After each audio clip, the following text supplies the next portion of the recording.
يروى أن أحد الملوك رأى حلما في منامه بأن كل أسنانه تكسرت وسقطت، فأتى أحد مفسري الأحلام وقص عليه رؤياه، فقال المفسر: أمتأكد أنت؟ فقال الملك: نعم.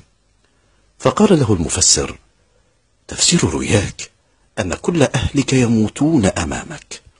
فتغير وجه الملك وسجن الرجل على الفور، وأتى الملك بمفسر آخر وقال له نفس الكلام، وأيضا أمر به إلى السجن.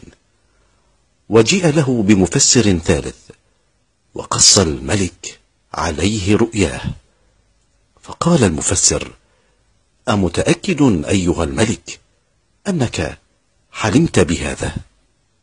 مبروك لك، مبروك أيها الملك. فقال الملك مستغربا: لماذا؟ فقال المفسر مسرورا: تأويل رؤياك أنك ستكون أطول أهلك عمرا.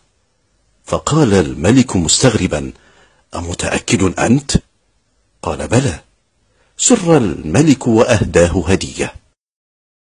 أعزائي، لو كان أطول أهله عمرا، أليس من الطبيعي أن أهله سيموتون قبله؟ ولكن انظروا إلى مخرجات الكلام وكيف تخرج، إنها الحكمة. دعونا ننتقي ألفاظنا وكلماتنا بدقة، فالكلمة قد تغير كل تفاصيل حياتك